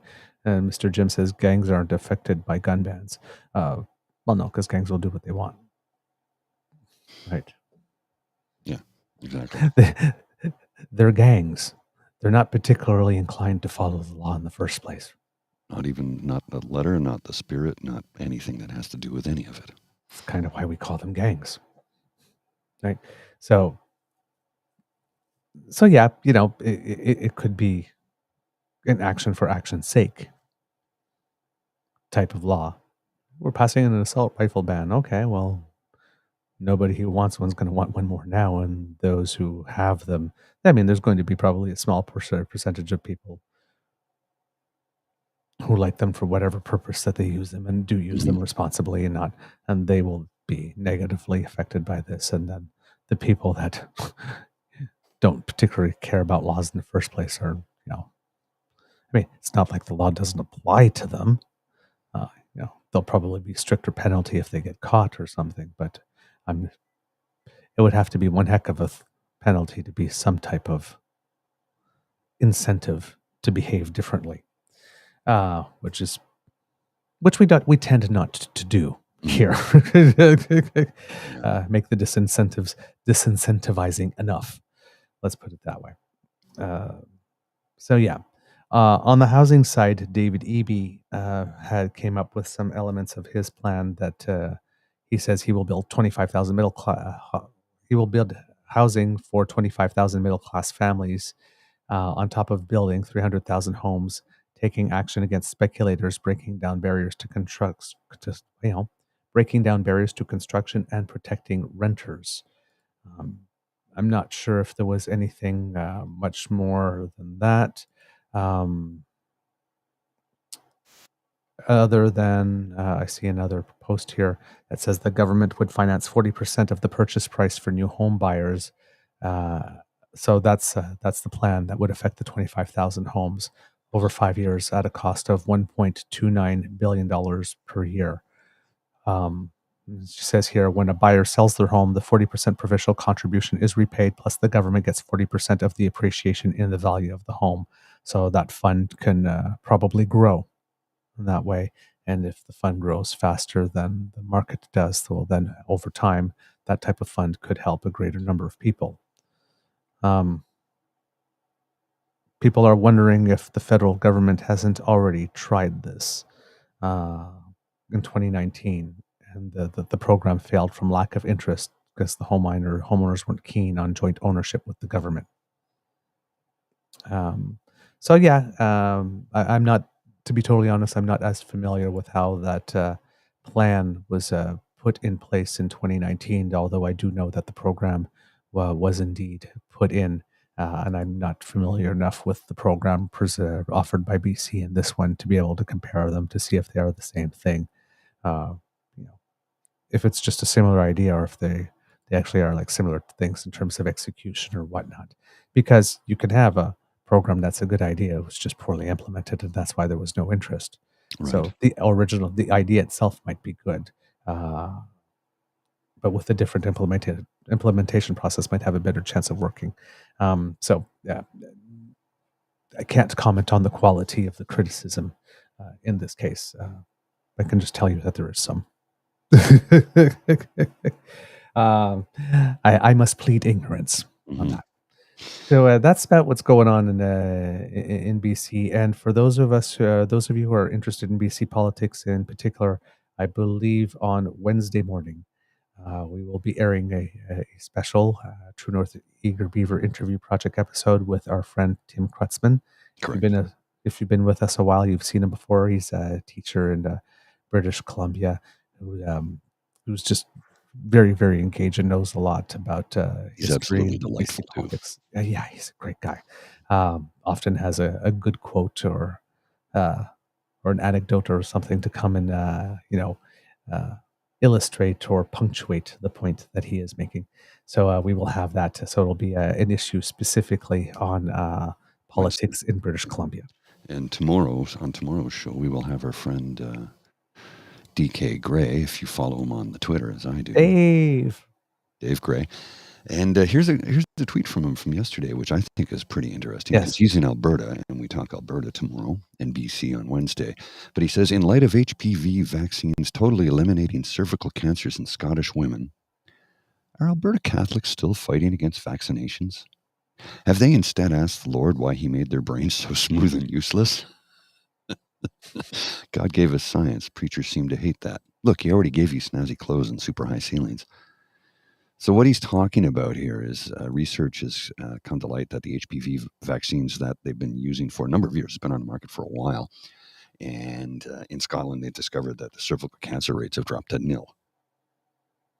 Now, what his commentary there is the fact that the Alberta Health Services is being handed over to Covenant Health, which is a Catholic-run series of or chain of hospitals and healthcare centers across the province of Alberta, and they deny things like, they don't want to give you vaccinations, they don't want to provide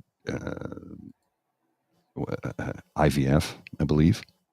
They won't provide IVF, and they refuse to provide abortion if a woman needs it. So, I wonder if they would provide it if it was her life was in jeopardy. Because that often is the case where it's like, no, we have to do this right now or you will die. Right. So you got to wonder. But the thing is, he's pointing out the hypocrisy of there's, we're not going to do this. It's like, oh, yeah, but if you do this, look at the result. Yeah, indeed. All right. I guess I want to address a couple of things here quickly. Okay, sure. Before we begin to wrap up. First off, in sad news, Chris Christopherson passed away yesterday. One of my all-time favorite singer-songwriters and actors, the late, great Chris Christopherson. He passed away at the age of 89 yesterday. And on the weekend, I went to Montreal for a concert. And there was a bit of a comedy of errors, to say the least. So purchased my ticket for the concert, purchased a train ticket, and booked a hotel a few days back. Then Bridget wanted to come, but her children were supposed to be here this weekend, and then plans got changed, and her daughter won't see her until today, and her son doesn't arrive till Wednesday. So she's like, I think I'd like to come with you. I'm like, okay. So she managed to get a train ticket, and we met at the train station, rode the train down together. Just as we're pulling into the station in Montreal, I decide to look at my booking for the hotel that I've booked on booking.com, because it was a smoking deal. I got a room for $88 all in, like smoking deal, right? I thought, Montreal, 80, holy crap, this is going to be amazing. And I looked at this. It's a small little inn. It's an auberge, and pictures look amazing.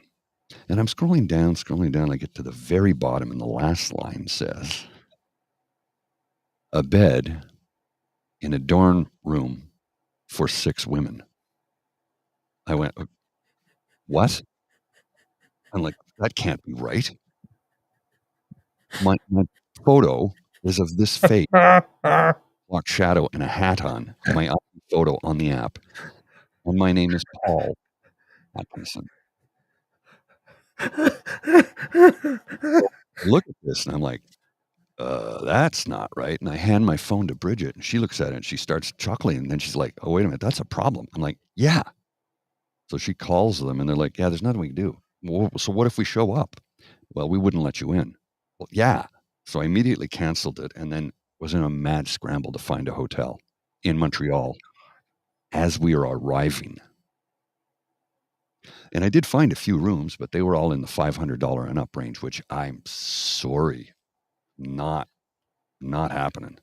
Right. So find a like probably the last room in the city that was within an affordable price range. It was about $180. So it was $100 more than I intended to spend. But it ended up spending $180 plus the $88 because I'm out that money. And I'm going to have to fight with booking.com to get my money back because of the fact that I'm like, excuse me, why did you allow this to happen? I did not see that on the system anywhere that said it was a dorm room. It just said a room. So, yeah, bit of a mad panic, and we were able to find something at the last minute. Checked in. It was a small room in an older building, but the room was clean. The bathroom had been redone top to bottom not that long ago.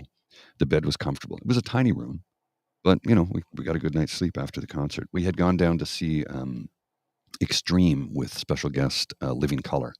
So it was a great double bill at M. Telus, formerly Metropolis, for those of you who might be familiar with the old name.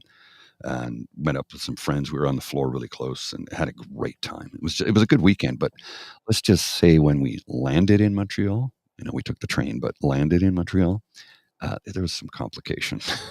A little bit of stress, but managed to work it out and met some wonderful people who were very accommodating and helped us. And the guy at the hotel, when I checked in, I told him what happened. He goes, yeah, that happens a lot here in Montreal because a lot of hotels also have hostel-style annexes on them. And sometimes on the website, it's not explicit that that's what you're booking because you think you're getting a great deal and you show up and it's like, wait a minute, this is not what I booked.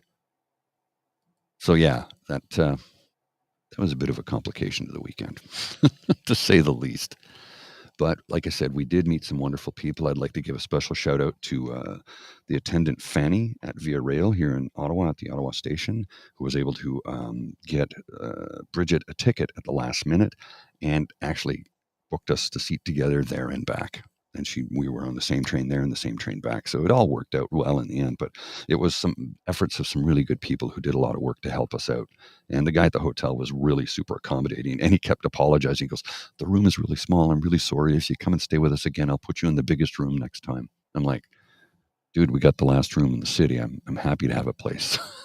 Now, I do have family in Montreal.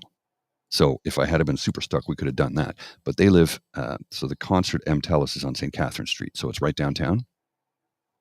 And my family lives in Pointe-aux-Trembles, which is the northeastern tip of the island of Montreal.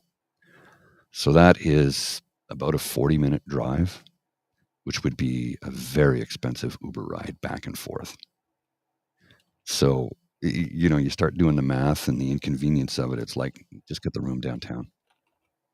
It's cheaper in the long run, right? Right.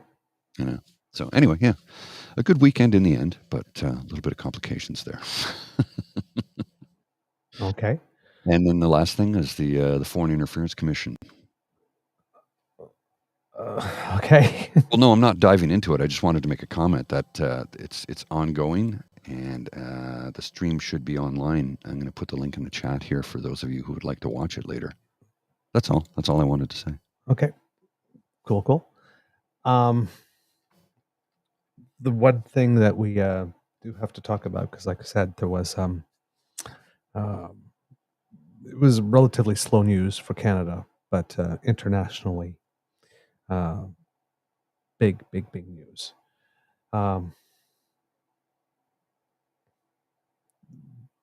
Basically, out in the whole Middle East area, Yeah. and basically it's Lebanon in particular. They're facing the most intense bombing that they have in 20 years. And it seems that the bombing has eliminated the commander and communicator in chief of Hezbollah, who is one of the Middle East's most influential figures, most confidant of the supreme leader of Iran. And the bombing has been so intense that many of the citizens and residents have fled to Syria, despite the fact that there's civil war going on there. Israeli Defense Minister Yoav Gallant called it, quote, the most important targeted strike since the founding of Israel. The senior military leadership of Hezbollah is considered to be somewhat decimated. And Hezbollah is considered to be much more powerful than Hamas in the region. The Popular Front for the Liberation of Palestine says that 3 of its leaders were killed following another airstrike in Lebanon. Hamas says its leader in Lebanon is also dead. That would be Fatah Sharif Abu El-Amin. And the first strikes to take place in Lebanon in this capital city of Beirut since the last war also happened. Canadian ambassador to the United Nations, Bob Ray, said it's not just his killing, but the fact that many other Hezbollah leaders have been killed have been really a huge setback for Hezbollah and for Iran and for Hamas. From a military perspective, things have changed quite significantly. So the Netanyahu government has assassinated the leader of Hezbollah, Hassan Nasrallah, through airstrikes. Iran's supreme leader says that his death will not go unavenged, as they were close. They were confidants. President Biden calls Nasrallah's death a measure of justice, as he was responsible for killing hundreds of Americans as well as Israeli and Lebanese civilians. Defense Minister Bill Blair has deployed 200 soldiers to Lebanon and Cyprus should a major evacuation be needed. The government of Canada is booking blocks of seats on commercial flights. The Canadian and Australian governments have rented a cruise ship together, as Lebanon borders only Israel and Syria, which makes an overland escape rather impossible. Melanie Joly said, Bill Blair said, it would enable us to move people out of the region, but there's a limit to how many we can move at any one time. So the safest thing to do if you are in the area is to leave as soon as possible on commercial flights. Airports are still open, but could close anytime, and there are many flights that are being canceled as people are getting there and they're finding out.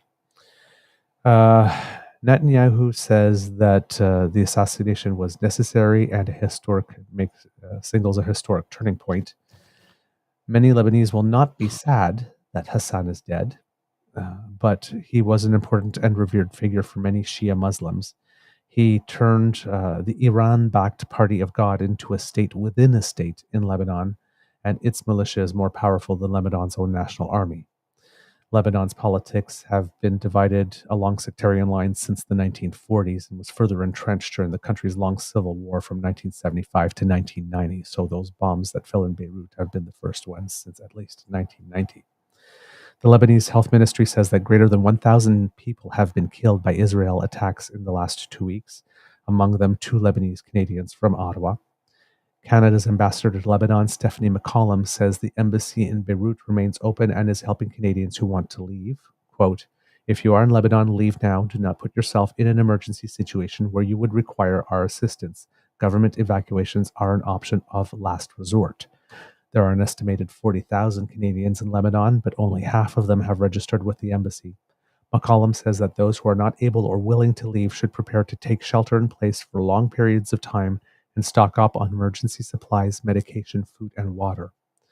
As we mentioned, several Canadians have been having difficulty leaving by commercial means as many flights are being cancelled. Global Affairs Canada is aware of the situation and is in constant communication with Middle East Airlines and is passing on information about flight departures to Canadian citizens and permanent residents in Lebanon. This is not an evacuation at the moment, so those leaving must pay for their own transportation and accommodations. Foreign Affairs Minister Melanie Joly says that her staff and Canada's military are making contingency plans. Quote, we are working with the Australians, the Americans, and also the French governments because what we've learned from the evacuation of 2006, when Canada evacuated 15,000 Canadians from Lebanon, we leased ships to bring them to Cyprus and Turkey at a cost of $94 million, by the way. So she said, what we learned is that we cannot compete for spaces at the port. We need to be organized all together. International Development Minister Ahmad Hussein announced Canada is providing $10 million for humanitarian aid to Lebanon. The money is for the urgent needs of civilians. That includes food, water, and emergency health care. Now, if you're wondering who is Hassan Nasrallah, for 3 decades, he basically helped build Hezbollah. So he's been in charge for 3 decades. It's a significant figure when we're talking about here.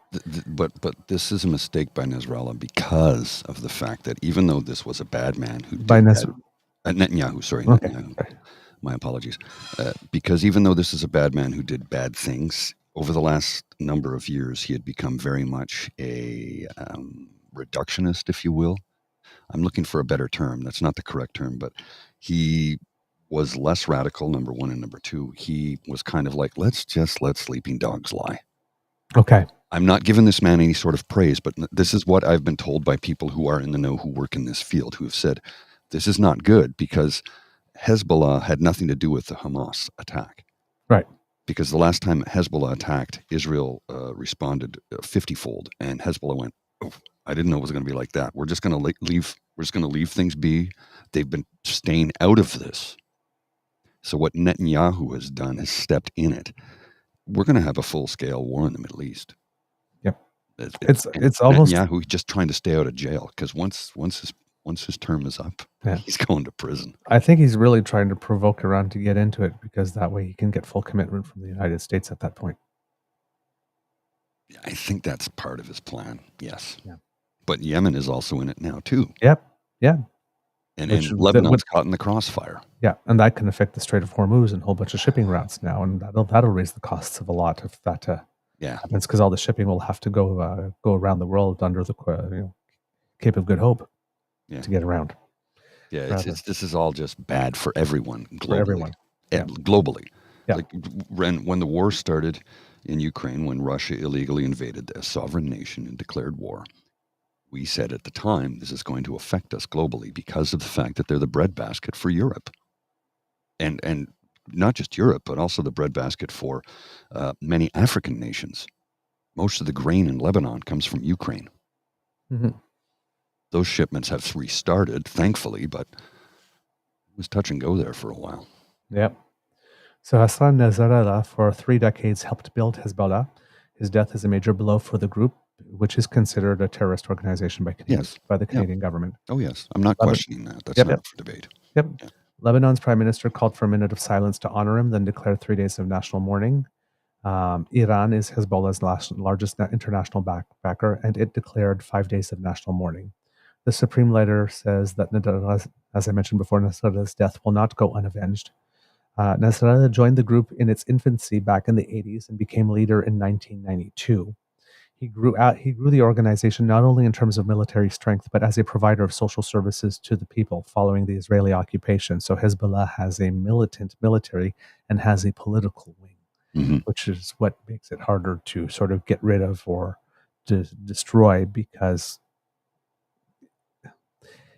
in many ways it has endeared itself to many people within Lebanon by providing these types of social services that were not there before. It is considered a terrorist organization in many Western countries, including Canada. Hezbollah has one of the largest arsenals of rockets in the world. So that's why we're saying it's more powerful than Hamas. That's one of the reasons. To devout followers, Nasrallah was a savior. Ruby Deiger, an assistant professor of international development and global studies at the University of Ottawa, says, quote, "They saw him to be somebody who was really their guide, was really their father, was really their leader, who really wanted to take care of them. So he brought that charisma forward. Contrary to other leaders, Hezbollah equals Nasrallah." Sajjan Gol, the international security director at the Asia Pacific Foundation, says, quote, "It's not a seismic blow, but it is a setback. It's also a humiliation. The fact that Hezbollah wasn't able to protect its leader, the fact that Iran, that is the major sponsor of Hezbollah, wasn't able to help. And I don't think there's going to be any urgency by the group to announce its leadership until they've had proper consultations with Iran." So that's a little bit what's going on there. The U.S. is trying to do its best to make sure that there isn't a regional war, but like I said, it seems that Netanyahu really wants one. A couple of other little things before we go, kits and cubs. When I was talking about the Bloc Québécois plan to boost the OAS to the same rates it had been boosted for Canadians 75 and older, for Canadians 65 to 74. I mentioned it was a $16 billion plan. It's not a $16 billion per year. It seems that they did it as a 5-year-ish sort of cost. So the cost to the Canadian Treasury for doing the move will be about $3 to $3.5 billion additionally per year, not $16 billion per year. So I just wanted to clarify that because that wasn't clear, I think, when I mentioned it before. Another gentle correction I wanted to put on myself is I mentioned the other day when I was talking about every vote matters that the state house in Pennsylvania had flipped and gone Democrat. That was also actually incorrect. It had been Democrat before. It had flipped in the last election, I believe. So they retained it. But there were 2 seats for by-elections, so they could have lost it because the lead was just 1. But turns out they were relatively safe ridings, and it seems that both of them actually won by acclamation because nobody ran against them.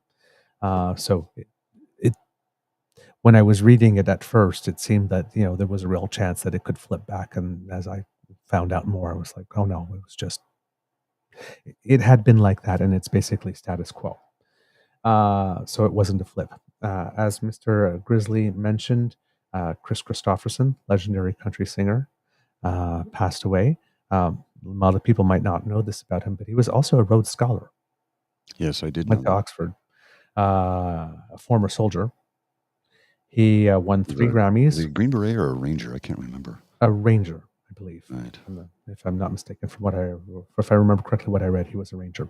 He won 3 Grammys, won a Golden Globe for his role in the 1976 version of A Star is Born. His family said he died peacefully at his home in Maui, Hawaii. He was 88. Dolly Parton describes it as a great loss. Barbra Streisand says he was something special.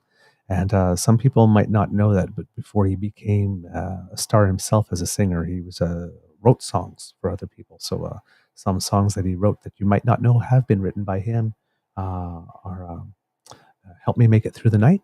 Mm-hmm. Me and Bobby McGee. Me and Bobby McGee. And Sunday Morning Coming Down, which is, I think, the most poignant song ever written about alcoholism and depression. Mm-hmm. Indeed. The world also lost another giant of entertainment, Dame Maggie Smith, one of my favorite actresses. I was familiar with a lot of her work, but I wouldn't say I was a big fan, but I was familiar with her work. I thought she was a very talented performer. Yeah. Stars of movies such as The Prime of Miss Jean Brodie, California Suites, Sister Act, The Harry Potter Suite, A Room with a View, and the hit television series Downton Abbey. She died at the Chelsea and Westminster Hospital in London on the 27th of September at the age of 89. King Charles III released a statement, quote, "As the curtain comes down on a national treasure, we join all those around the world in remembering with the fondest admiration and affection her many great performances and her warmth and wit that shone through both on and off the stage." She was praised by UK's Prime Minister, Keir Starmer, who described Smith as a national treasure. Figures in the entertainment industry who also paid tribute to Smith included her Sister Act co-star Whoopi Goldberg, who described her as, quote, "a great woman and a brilliant actress. I still can't believe I was lucky enough to work with the one of a kind." Her Harry Potter co-star Daniel Radcliffe, who played Harry Potter, of course, released a statement reading in part, quote, "I will always consider myself amazingly lucky to have been able to work with her. The word legend is overused, but if it applies to anyone in our industry, then it applies to her." Emma Watson, also from the Harry Potter series, said, "She was real, honest, funny, and self-honoring. Thank you for all your kindness. I will miss you." And Dame Helen Mirren, who co-starred with her in Gosford Park, compared her to Queen Elizabeth II, saying, "Like the Queen, she has been a part of my life since I was a student, and she was an icon even then," adding that she was one of the greatest actresses of the past century. She won 2 Academy Awards for Best Actress for The Prime of Miss Jean Brodie and Best Supporting Actress for California Suite, was nominated 6 times. 5 BAFTA Awards, those are the British Oscars, 4 Emmy Awards, 3 Golden Globe Awards, and a Tony Award. By winning the Oscar, the Tony, and the Emmy, she is one of the few performers in the world to earn the triple crown of acting. She was also nominated for 6 Olivier Awards, which are the stage ones in Great Britain. So yeah,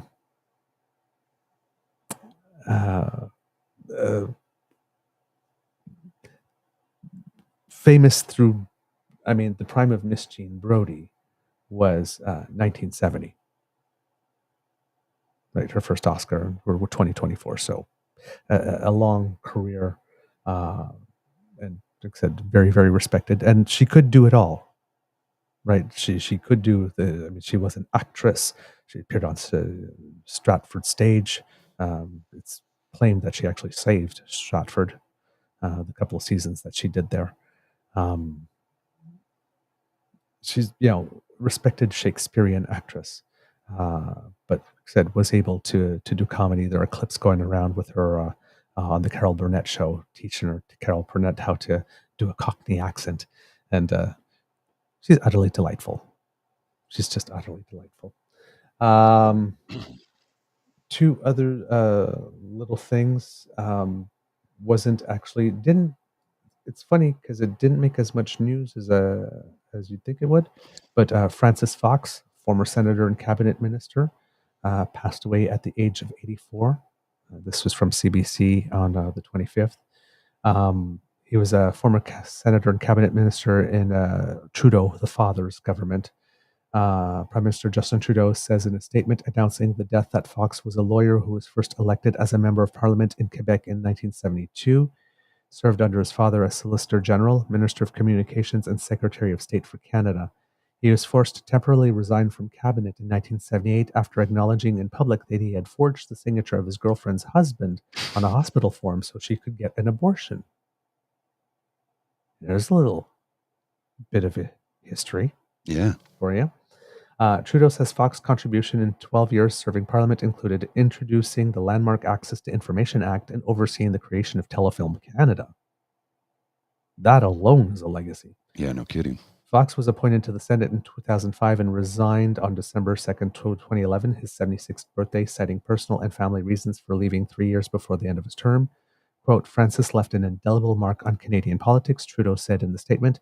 Today we remember him and the legacy he leaves behind. On behalf of all Canadians, I offer my condolences to his family and friends. And along with that, and it didn't make a lot of news, but the Prime Minister also named another senator. So that's 5 in the last few weeks. But Suze Yuance was appointed to the Canadian Senate. She immigrated to Canada from Haiti in 2006.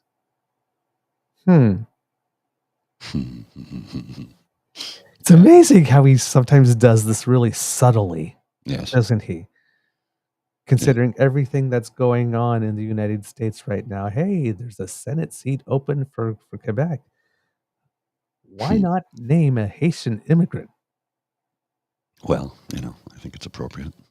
Hey, now, I'm not saying that she hasn't earned it. No. Because she's clear, but that is a smooth freaking move. Yeah, it is. Yeah. She's a civil engineer who grew up in Haiti. She will sit as an independent in the upper chamber. She immigrated to Canada from Haiti in 2006, having spent more than a decade on Canadian aid projects based out of Port-au-Prince. She settled in Montreal, where she taught at l'École de Technologie Supérieure, a public research university that specializes in the field of engineering. She's also the president of the Haitian Community Office in Montreal, which provides family, academic, immigration, and other support. She's the 76th senator appointed since Trudeau took office in 2015. So just an interesting little political message there, kids and cubs. There is some labor stuff to watch out for. There might be a strike being announced for the ports of Montreal. They said if there was no deal by today, that 2 terminals in the port will be shut down for 3 days. 72-hour notice had been given, I believe, on Friday. Other reports say that the port will be shut down for 4 days to try to pressure something going on. And there seems to be a bigger port strike looming in the United States. There are 14 ports on the east and Gulf coasts that could grind to a halt tomorrow. And that port strike would impact greater than $2 billion worth of goods every day, including 2/3 of all U.S. container ships and about half of all imports. About 25,000 workers are prepared to walk off the job. They're fighting for wage increases and protection against automation. It doesn't seem for the American one that the ports on the West Coast are going to be affected by it. There'll be some news about that stuff coming out today, whether they will or they will not. And finally, in British Columbia, there were some tactical evacuations underway in the Christina Lake region on Sunday due to an out-of-control wildfire. The Kootenay Boundary Regional District issued an emergency alert for about 42 homes. The order has since been downgraded to an alert applying to a handful of the properties. All right, Mr. Grizzly, do we have a show? We do indeed, sir. All right. We have Dan asking if Dame Maggie Smith was the lady from Titanic. No, that was Gloria Stewart, a legendary, I believe, Broadway actress. I think. I believe, who hadn't worked in quite a long time, and then but Steven Spielberg had heard about her and cast her, and she won her. I think she earned her first Academy Award nomination in her career at. I think in her 80s. I don't know. I think it might have been. But for her role in Titanic. Kids and Cubs, that's the end of this episode of the Daily Beaver Morning Show. We hope that you liked listening to us because we liked making this for you. Now, remember that sharing is caring and word of mouth is priceless. So please tell your peeps and poops all about us. We love it when you do that. Now, if you'd like to not miss an episode, you don't have to, thanks to the Ray Girl, because she sponsored our pod page. So if you scan that QR code that's appeared under my chin, podpage.com/the True North Eager Beaver, lowercase letters with a hyphen between each one of those words. You go there, you click subscribe. We come directly to you when we have something fresh off the bandwidth. It's really that simple. Now, if you'd like to support us in other ways, then you need to make like Kit Elaine and surf yourself on down to the True North Eager Beaver Media Incorporated YouTube page where we have some buttons waiting for you. Like, share, subscribe, click 1, click 2, click 3. Make us happy. We like it when you do that too. Thank you so very much. And if you would like to help us in other ways, the QR code by Mr. Grizzly's Head will bring you to our coffee page. It's the last day of the month, so if you want to show us some love, help us pay some bills, we would be grateful for any help and assistance that you can give us. That's where you will find our tip jar. So if you leave us a little bit of coinage there, a little pat on the head, say, attaboys, that would mean the world to us. That's coffee, ko-fi.com/eagerbeaver, lowercase letters, all in one word. We appreciate your generosity and your encouragement. Now, if you're not able to support us financially, don't worry, man. It's all good. The gift of your attention and participation is the one that matters most to us, and we love to hear from you. So write us at truenortheagerbeaver@gmail.com. Write us on our Twitter feed @TrueEager, our Facebook page, True North Eager Beaver, or if you happen to be listening on YouTube, well, then leave us a comment right down there. If you're listening to us on podcast, Apple Podcast, for example, leave us some stars and some reviews. That really helps us. And of course, kids, if you have had some yummy food or have prepared some yummy food, post it to our Twitter feed with the hashtag KitsuCook or send us some pictures via our email. Again, truenortheagerbeaver@gmail.com. We love to see what you're eating. We like to share it. All right. It's kind of my thing. Plus, it gives me some ideas when I need to figure out what. It's not completely altruistic. Because democracy is something that you do. We have some by-elections. We have some provincial elections coming up in New Brunswick, Saskatchewan, and British Columbia. So please research your candidates. Please plan your vote. If there's a candidate you're particularly enthusiastic about, why not knock on some doors? Do some stuff to help your candidate win. All right, get involved. Democracy is something that you do. Kids and cubs, it can be a tough world out there, so please be kind to and gentle with yourself. Mr. Grizzly, do you have some words of wisdom, please? Don't let the bastards get you down. Mm-hmm. Indeed. Take some time today to do something for National Day of Truth and Reconciliation. Make the effort to expose yourself to some truth with an open mind, open heart, open soul. Open mind. That's the big thing. That's really the big thing is the open mind, the open heart, open soul. Hopefully that is something that's automatic for a lot of people. But the open mind, I think, is the biggest precursor to getting people to understand. Learn. Be open to learning. It's an important day. And hopefully it becomes more and more important as we go on. And hopefully as we go on, there'll be less and less a need for it. Yes. Because I'm pretty sure the Indigenous community would be happy to put itself out of business with regard to this day. Yes. One day. Well, it's much like we talk about pride. It would be great if pride was no longer necessary. Yeah. Continue the celebration because it's a good time. But Yes. It would be great if it was no longer necessary. It's just as necessary today as it was 50 years ago.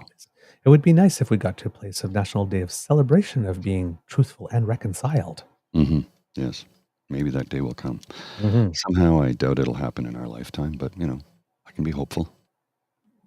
If you don't start from a place of hope, you can't arrive at a better destination, right? True enough. All right, we got to wrap. I got to get this doggy out before she all right, kids and cubs. She pees on the floor. Mr. Grizzly, please cue the cock. You are listening to a True North Eager Beaver Media Incorporated podcast. The True North Eager Beaver podcasts are proudly brought to you by our founding sponsors, the Misfit Mysteries from Corvid Moon Publishing, your source for science fiction, fantasy, and cozy mysteries featuring a broad diversity of characters. CanadianTarot.com, their uniquely Canadian online eclectic tarot community, and the Peppermaster, hot pepper sauces made from farm-fresh ingredients to thrill your taste buds and expand your mind. We are grateful to the Crier Media Network for its support, Pete Jarvis for our artwork, and Paul Joseph Something for our opening and closing sequence music.